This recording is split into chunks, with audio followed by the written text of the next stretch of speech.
మనతో మాట్లాడడానికి కుర్మ సంఘానికి చెందిన శ్రీనివాస్ గారు ఉన్నారు. వారితో మాట్లాడదాం. అసలు వాళ్ళ ప్రధాన డిమాండ్ ఏంది, కుర్మ సంఘాలకు జరుగుతున్న అన్యాయం ఏంది ఈ ప్రభుత్వం అనేది కూడా తెలుసుకునే ప్రయత్నం చేద్దాం. చెప్పండి, మీరు డిమాండ్ ఏంది? అట్లయితే మా కేసీఆర్ గారు ఆయన సీఎం ఉన్నప్పుడు మాకు కుర్మ కులానికి అంటడుగు ఉన్న కుర్మలం మేము. అట్లాగే సంచార జాతి మాది. 6 నెలలు ఊర్లో ఉంటే 6 నెలలు అడవులలో ఉండి మేకలు మేపే జాతి మాది. మా తాతలు, మా ముత్తాతలు, మా నాయనలు గిట్ట గొర్రెలను మేపుకుంటున్న ఊరు మేము. ఇప్పుడు గొర్రెలను అవే మేపుకుంటూ ఉండాలంటే మా తోని కాదు, చదువుకోవాలి మేము. రాజకీయ పరంగా, విద్యాపరంగా, అన్నిటి పరంగా మేము ముందుకు నడవాలని మేము అనుకునే టైంలో మాకు కేసీఆర్ సార్ గారు ఇచ్చిన భవనాన్ని, దొడ్డి కొమరయ్య భవనాన్ని అక్కడ చదువు విషయంలో ఇచ్చాడు మాకు. ఆ భవనాన్ని మా పెద్ద మనుషులు 20 సంవత్సరాలుగా ప్రెసిడెంట్ ఎగ్గే మల్లేష్ గారు, ప్రెసిడెంట్ చేస్తున్న ఎగ్గే మల్లేష్ గారు, క్యామ మల్లేష్ గారు, బీర్లాయలన్న గారు ఆ స్థలాన్ని, దొడ్డి కొమరయ్య గౌరవాన్ని తీసి ఆంధ్రుల చేతికిచ్చి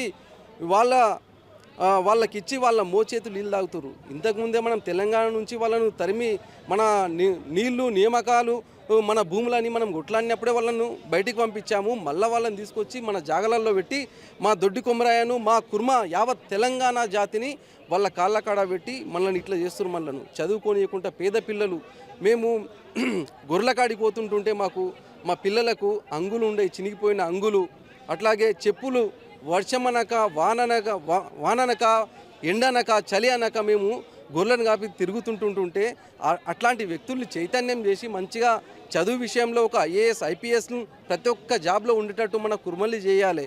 ఎందుకంటే మా కుర్మలు 35 లక్షల నుంచి 40 లక్షల మంది మా ఉన్న కుర్మల్ని ఒక ఉన్నతమైన స్థాయికి తీసుకుపోవాలి. మన బీసీలు ఎక్కడ చూసినా మనకు చూసుకుంటే, మనకు స్వాతంత్రం వచ్చినప్పుడు నుంచి చూసుకుంటే మన సీఎం ఇప్పటి వరకు మన బీసీలలో ఎవరు లేరు. మనం వెనుకబడే ఉన్నాము.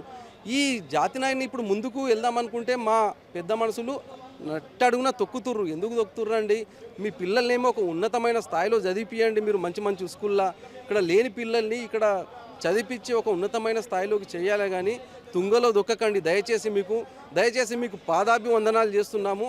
మా కుర్మల్ని నట్టేటున ముంచకండి. ఒక ఉన్నతమైన స్థాయిలోకి తీసుకుపోలే. కానీ మీరు ఇది అన్యాయం, ఇది న్యాయం.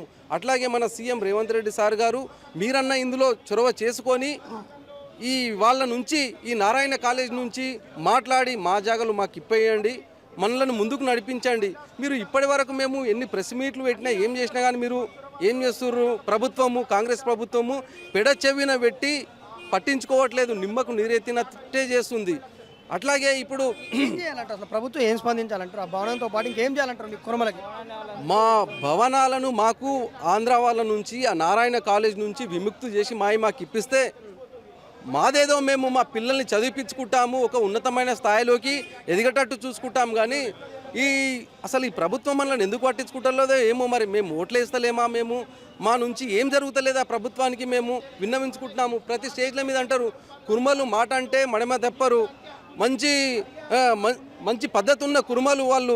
అసలు వాళ్ళ ఒక్కసారి మాట అంటే మనకు ఓట్లు ఇస్తారని మీరు ప్రతి ఒక్క సీఎం చెప్తున్నారు. మీకు సంబంధించిన బేర్ల ఐలకి ప్రభుత్వం ఇప్పు కూడా ఇచ్చింది కదా? ప్రభుత్వం ఇప్పు ఇచ్చినా కానీ ఇప్పుడు ఏం చేస్తున్నారండి వీళ్ళు, మా నాయకులు మనలనే వాళ్ళతో అక్కుబుక్కుమయ్యా, మరి ఎట్లనా వాళ్ళతో కలుపుకొని మనను తుంగలో దొక్కడానికి చూస్తురండి. ఇట్లాంటివి చేయకుండా చూడండి. దయచేసి సీఎం గారు మీకు విన్నవించుకుంటున్నాము, మీకు పాదాభివందనాలు చేస్తున్నాము.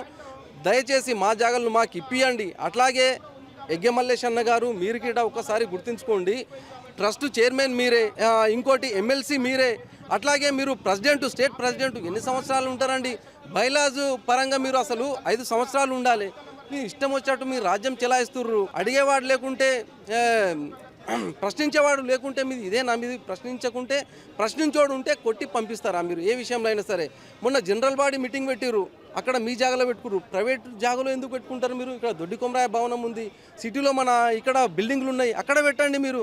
అంతేగాని ఎక్కడో తీసుకొని పెడితే మా KYCS ప్రెసిడెంట్ మాట్లాడుతుంటే మీరు మైక్ ఇవ్వకుండా ఆయనను బెదిరించి మీరు బయటికి వెళ్ళగొడతారు. మీరు మా KYCS ఈట మీ నుంచే పుట్టింది. ఎగ్గే మల్లేష్ అన్న గారు, మీరు బెదిరిస్తేనే మొత్తం స్టేట్ పరంగా ప్రతి డిస్టిక్ నుంచి కొంతమంది అయ్యి ఈ KYCS పుట్టింది మిమ్మల్ని అడగడానికే, మిమ్మల్ని ప్రశ్నించడానికే.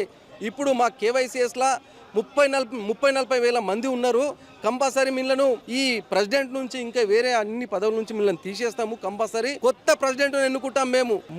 3 సంవత్సరాల నుంచి 5 సంవత్సరాల లోపే అసలు ప్రెసిడెంట్ ఉండాలి. 20 సంవత్సరాల నుంచి ఎందుకు చేస్తున్నావు నువ్వు? దయచేసి ఇవన్నీ మానుకొని మన కుర్మలకు ముందుండి నడిపించండి.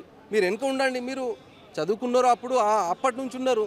ఆ విద్యాపరం ఇప్పుడు మీకు తెలియదు మీకు ఏందనేది. పిల్లలు ఎట్లా అరచేతిలో ప్రపంచాన్ని చూసే టైంలో మీరు ఇంకా మళ్ళీ అట్టడుగునైనా దొక్కుతారు. మీరు చదువుకోలేరు. మళ్ళీ గిట్ట మీరు చదువుకుంటున్న గిట్ట పక్కతో ఎందుకు పట్టిస్తారు? ఏం చేయబోతారు మీరు తర్వాత? తదుపరి కార్యాచరణ ఏంది మీది? కంపల్సరీ మేము స్టూడెంట్కు ఫ్రీ కోచింగు ఇక్కడ దొడ్డి కొమరయ్య భవనంలో కాంటాక్ట్ కండి అని ప్రతి వారికి నెంబరు గురునాథ్ సారు, అట్లాగే కొంగల పాండు, సుభాష్ మంత్రి, నేను పెట్టాము. మనము ఫేస్బుక్లో పెట్టాము, అన్నిట్లలో వాట్సాప్లలో పెట్టాము. ఆ స్టూడెంట్స్తోని అందరితోని మా కుర్మ భవనాన్ని ఎవరికి ఇవ్వకుండా మేము కాపాడుకుంటాం. యావత్ తెలంగాణ కుర్మలం అందరం కలిసి మా భవనాలను మాకు కంపల్సరీ మేము కాపాడుకుంటాం. ఏది ఏమైనా సరే మేము ఆ దొడ్డి కొమరయ్య సాక్షిగా చెప్తున్నాము. భవనాన్ని ఇడిచే ప్రసక్తే లేదు. ఏం చేయబోతున్నారు? ఇక్కడ బీసీ సంఘాలు అన్ని వచ్చినాయి. అట్లాగే వాళ్ళందరం గిట్ట కలిసి మేము గాంధీ భవన్ కంపల్సరీ మేము ముట్టడిస్తాము. ఇది పెద్ద ఎత్తున సీఎం వరకు వెళ్ళేటట్టు మేము చేస్తాము. సభ ఈ దొడ్డి కొమరయ్య సాక్షిగా చెప్తున్నాం. మేము మాత్రం వదలము. జై కుర్మా, జై జై కుర్మా, కుర్మల ఐక్యత, కుర్మల ఐక్యత, బీసీ ఐక్యత, బీసీ ఐక్యత, జై కుర్మా. దొడ్డి కొమరయ్య భవనాన్ని ఇప్పుడు ఆంధ్ర పాలకులకి అప్పచెప్తున్నారంటే కూడా ఇక్కడ కుర్మలు ఆరోపిస్తున్నారు. ఈ నేపథ్యంలో వాళ్ళు రేపు గాంధీ భవన్ చలో గాంధీ భవన్ కూడా చేపడుతున్నారు. దానికి కుర్మలతో పాటు బీసీ సంఘాలందరినీ కూడా వాళ్ళు ఐక్యతగా కలుపుకొని పోతున్నట్లు కూడా వాళ్ళు చెప్పడం జరుగుతుంది.